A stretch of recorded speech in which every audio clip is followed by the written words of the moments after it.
Hello, everybody, and welcome to Panthers on the Plus, our weekly breakdown of the prior weekend's Panthers contest. Unfortunately, we come to you with a stinging loss that stings double. The Panthers dropping their home game to the Seattle Seahawks 27-10 Sunday afternoon at Bank of America Stadium. Meanwhile, apparently unbeknownst to them, the Miami Dolphins were beating the Tampa Bay Buccaneers, so a win for Carolina would have meant they wrapped up a playoff spot, their first in 8 years, and they would have done it with a week to spare. Instead, it comes down to Week 18, the final game of the season. We will be on every single night leading up to that game, and we will be on the night of the game.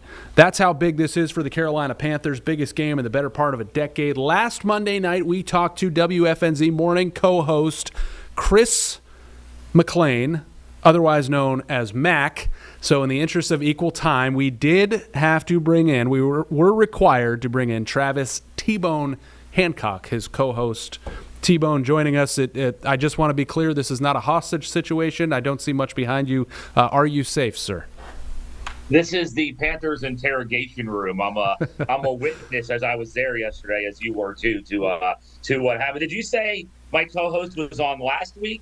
He was on first? He was. Listen, I have you guys both in a text thread. He couldn't do Sunday because he had a big Olive Garden birthday dinner for little Mac S. But listen, I just wanted really people to know your real names. You do have real names, Travis Hancock. Yeah, but Mac and Bone has a little more than, say, Chris and Travis does, right? Chris and Travis doesn't really. That sounds more of like maybe a early 2000s boy band that maybe we all listen to more so than radio than that. But I'm here to clean up the pieces, whatever. Matt, did you notice Matt came on last week, then the Panthers don't show up the next game.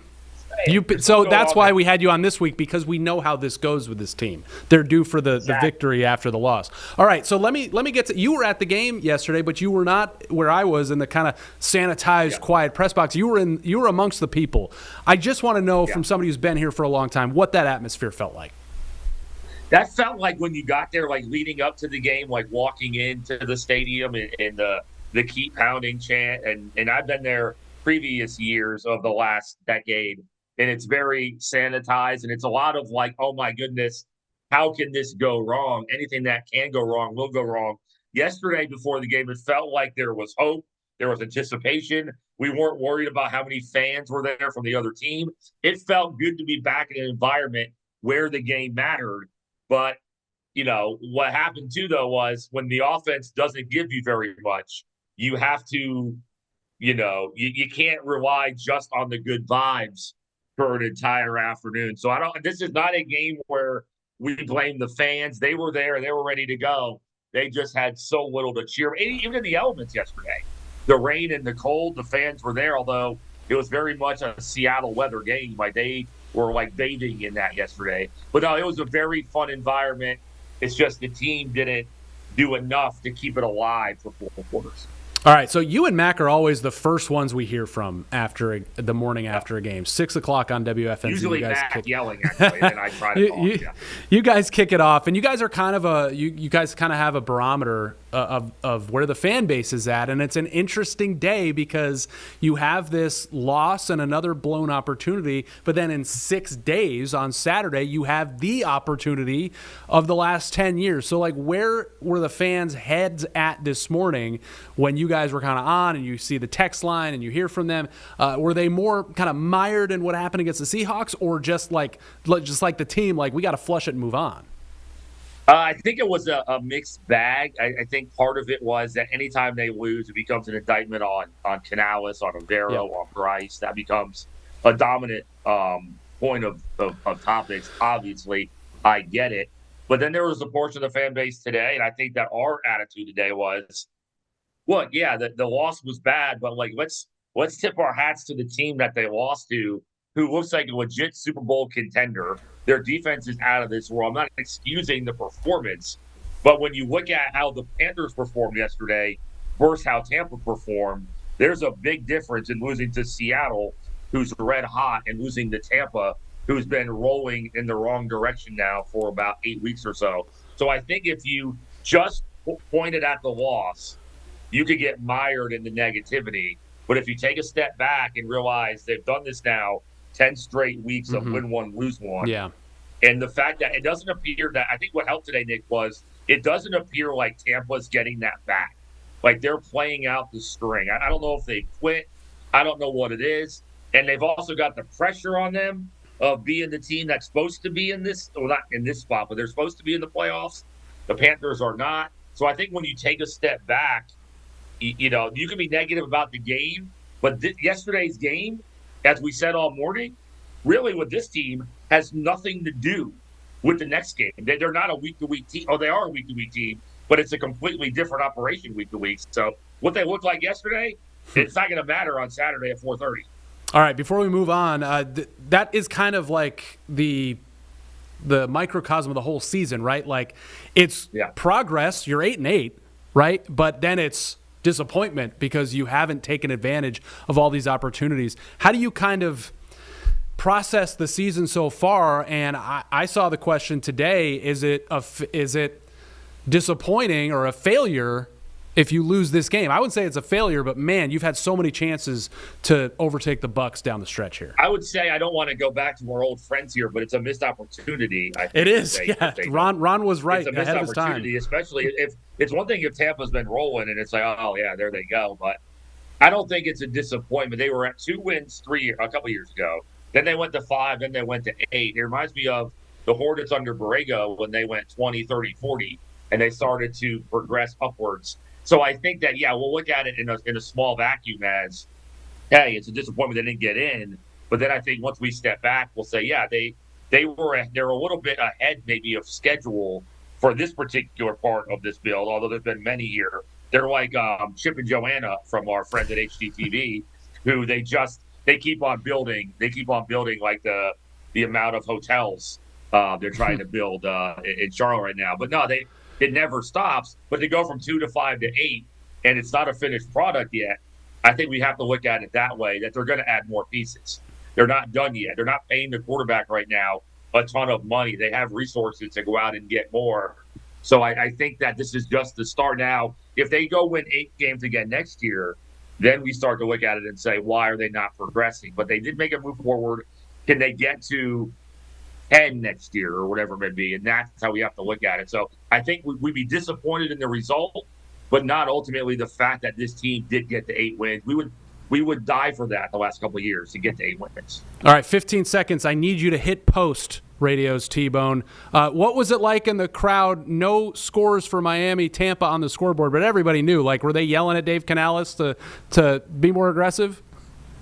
No, there was none of that talk. I was the guy that had the phone out I was updating the section on the score. It didn't feel like people were more into the Panthers than it was. I think we all kind of knew that Tampa was losing, but I didn't even notice. I did kind of look up and think, I knew what they were doing with the scoreboard. Mm-hmm. But now in 2025, we all just look at our phones anyway. So it's like, we know the players can't see it, but we all know what's going on. I did think it was interesting towards the end of the game when it got to be when Seattle was having one of their final drives, because I was right there at the goalpost in the end zone seat. So I was looking at the defense was huddled up, right? And I noticed that like they all started to like look up they were all looking at something. The defense was all looking up at something. And I don't think it was like down and distant. I think they were kind of having a conversation like, what's Tampa Bay doing right now? Because they were all kind of looking around like, where's the score? They're trying to figure out what Tampa did. So yeah, it was interesting, but I think Ron Rivera did that as well in 2015 when they were trying to clinch against Atlanta. So this is not something new. We're just not used to scoreboard watching in Charlotte. Usually we're scoreboard watching for draft positioning. Not trying to win a division, right? Only one scoreboard matters this Saturday. That's the one at Raymond James Stadium. We're going to have more with T-Bone coming up, talking Panthers, Bucs, Week 18.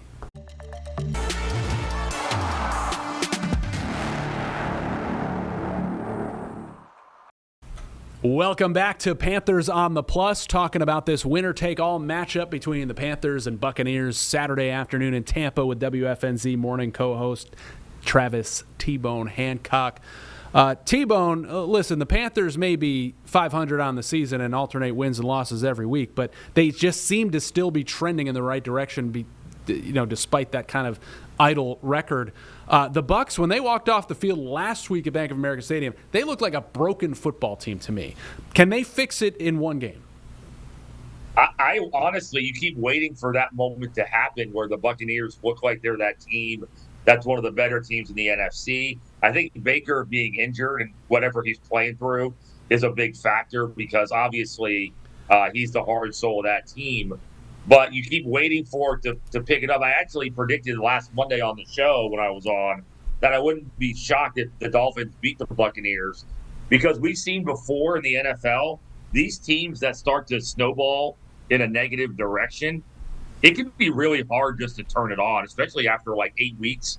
The Buccaneers' only win in the last 2 months is over Arizona by 3. And if you go back to the beginning of the season, I know Tampa Bay beat San Francisco and Seattle, but if you look at their first 3 games, they rallied against the Falcons in week 1, who are not very good.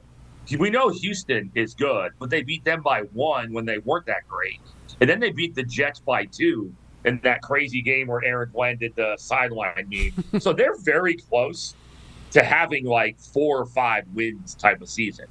And they've never gotten it back. And I don't know. I keep waiting for it to happen, but it doesn't seem like it is. I don't know if there's internal turmoil, pressure on Todd Bowles.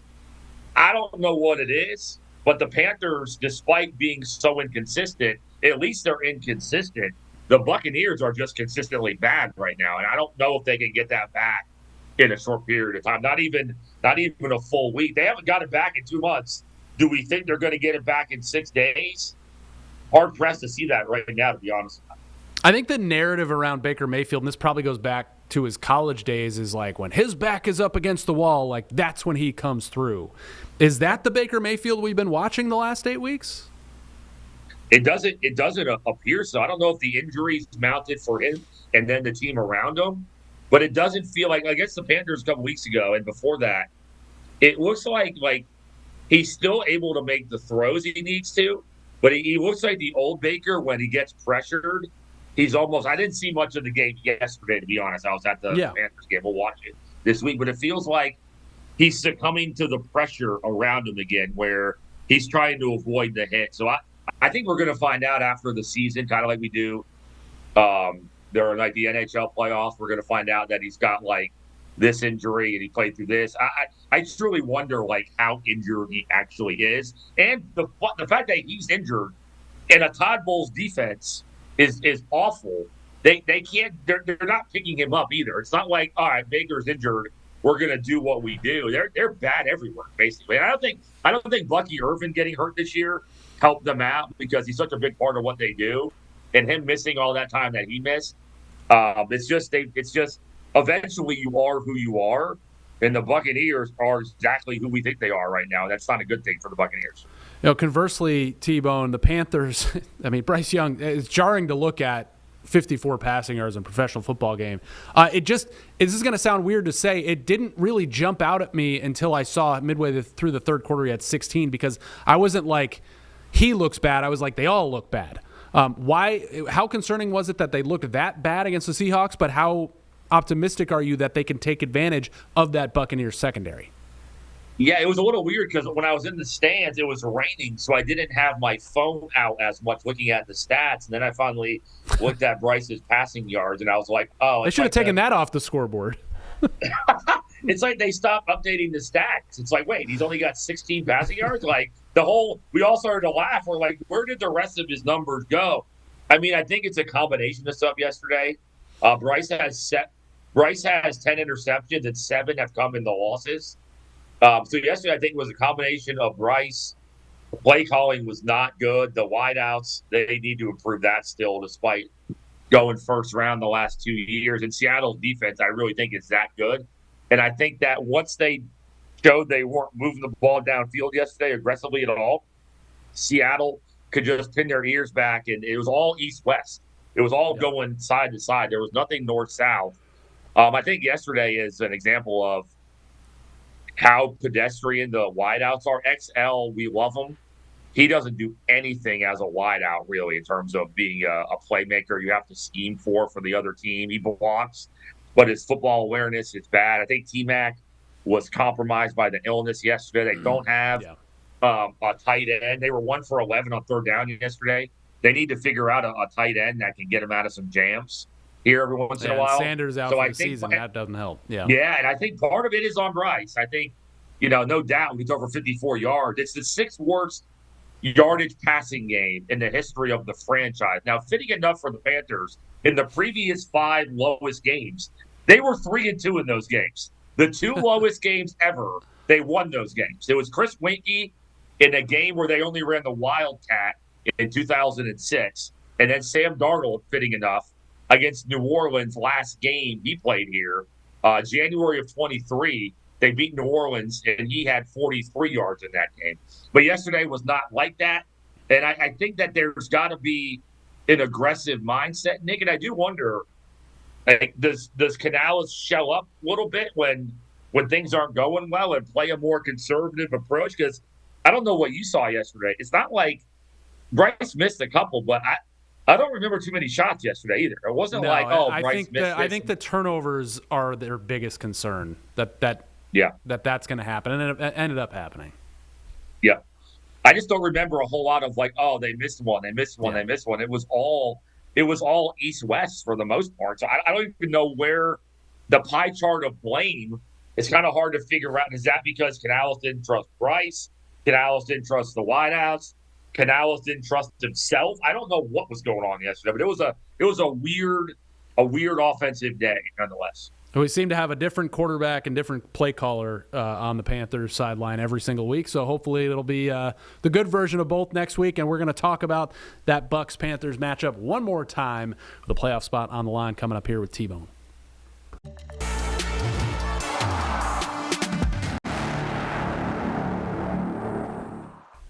Welcome back to Panthers on the Plus here Monday night. We're talking to Travis T-Bone Hancock from WFNZ. You can catch him on the morning there with his buddy Mac, starting at 6 a.m., right, Travis? I'm a new dad, but I'm still not quite up and listening by 6. I probably should. Yeah, probably 6 to 10 a.m. 6 to 10 a.m. Mac and I will be back on Friday to preview the Buccaneers game. We'll still have shows on Tuesday and Wednesday of this week, just not Mac and myself. And Apple and Spotify, I'm sure Nick can attest, as an avid listener on the podcast. You can always check back in on various platforms, so you can catch us wherever in this day and age. So, dude, you're on my Spotify rap. That's how special you guys are to me. So I got you. Yeah, how about that? Very nice. We appreciate my average that. listening age is 69 years old, though, so I don't know what that says about your show. That's my average dinner time age. And that's what they calculate me as a 70-year-old, which is exciting because of the game on Saturday, 4:30 kick, Perfect. Right? But yet right in my dinner time house. I can't wait for the Saturday. All right, man. You've been here for a while. What would a division championship followed by a home playoff game mean to this franchise, to this fan base, to this city? Oh, it would mean everything. We had some guy today try to text into our show and say, "Why do you want to go to the playoffs? I don't care if they get in and lose by 20." With what we've seen, really, since you've been here covering, doing a great job for NBC Charlotte. My record is poor, isn't it? Yeah, how many big Panther games have you seen at the bank? So, it would just be cool. And you know what? For a team that is still trying to add more, this isn't one of those where it's why do you want to get in and lose? No, they probably need to get in and see what happens to learn how to lose. It's like the Hornets and stuff like that as well. You want that franchise to get in. You want Bryce. You want Horn. You want Derek Brown. You want the core players to experience that. So I don't care what the result is of the game. I mean, we care, but ultimately it doesn't matter to me if they lost. You get in and you win a division title, that's going to go a long way. That's going to make David Tepper happy as well, because if things spiral for too long in one direction, you worry does he get antsy with some things. So a playoff berth, I think, would mean a lot for the organization, the fans, the future. No, I think it means a ton to do this. And a year where we thought Tampa ran away and hid with the whole thing, and they clearly did not. All right, hey, if they make the playoffs, David Tepper may talk to us again. That would be nice. You know what? That would be something, right? All right, so speaking of the temperature of the fan base, which you guys obviously have there in the mornings, with all the letdowns this year and with all the letdowns in big games in the past, does this fan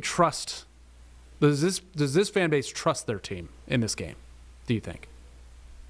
I think part of it, and we've talked about it a lot. It turned out to be a joke. Like a couple weeks ago, we're like, well, if they beat Tampa the first game, then they're going to lose to Seattle. Yep. Then they'll beat Tampa, and then they'll lose in the playoffs. Like the trend was funny for a while, but it has really played out to where it's like, no, it's a real thing. So I trust that whatever reason they don't do well with prosperity, but they do better once they've been doubted. I don't know why that is, but I think they'll play well. And as I said when we started talking, there's all the pressure on Tampa Bay. Todd Bowles, we'll see how hot that seat gets there in the offseason.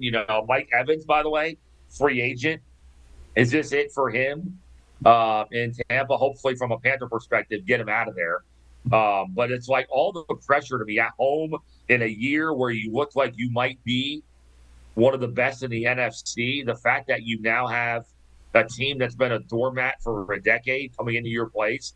To me, it's all – we always talk about pressure situations. Where does the pressure lie in certain games? And I think in this one, it's all on Tampa. And hopefully the Panthers come out loose and they don't get tight like we talked about. And hopefully Canales, has a little bit of an aggressive mindset. Not on the 4th downs. He does that. But hopefully that, they're willing to take some shots down the field if they can in this game. That's on the wideouts. But I would hope that the Panthers can come out a little more aggressive and say, you know what? No one thought we were going to be here. We're here. And you know what? Get an early lead on Tampa and let them – if you get an early lead on Tampa in this game, you get an early touchdown, 7-0. Like, they're ready to go to Cabo. Like, they're ready to pack this whole thing up. So an early lead in this game, I don't know what Tampa has left in terms of fight, to be honest with you. All right, 2 minutes left. What concerns you the most about this matchup? What gives you the most hope? I think it goes into what you were talking about earlier. Like, at some point you would think that Baker back against the wall would, finally say enough of this, and he's going to come out like, Braveheart on his horse and do something here. I think anytime you play Tampa, I know that he didn't have a lot of yards last game, but Mike Evans is like an all-time, Panther worry. He's got the triple crown about him having against the Panthers. Yeah. Yeah, so he's got like nearly 1,700 yards and 16 touchdowns in 22 games against the Panthers. I know they did a good job last time besides one touchdown, and you know what? I think J.C. Horn has to be at his best. He's got a little bit of a reputation right now where they're watching him for some of these penalties. So I think J.C. Horn has to play like the Pro Bowler. He's got a lot of some penalties here and there, some mistakes. J.C.'s got to be at his best, especially with all the wideouts that Tampa has. That they did a good job with last time, but their wideouts are a concern for sure. What gives you the most hope? Little less than a minute left. The most hope is that Tampa has just mailed it in and they're not going to get it back. That they're ready to go. Whatever's going on internally, we don't know. But the hope would be that Tampa is just ready to get it out of the system with the Panthers. A guy like Derek Brown, what is this going to mean for him? Yeah. Guys like that have been through the battles. That I think this is going to mean. The hope is this means a lot more for the Panthers and where they are than Tampa, who was kind of like, how the hell did we get here? All right, Travis T-Bone Hancock from WFNZ. You can hear him at 6 every morning. It sounds like Friday's your next one, getting us ready for this big game Saturday afternoon. T-Bone, thanks, buddy. All right, man, anytime. Appreciate you. All right, that is it for Monday night's Panthers on the Plus. But don't forget, we will be back again tomorrow night and every night this week, and also during the Panthers-Bucs game, and hopefully after a big Panthers victory Saturday evening. We'll see you then.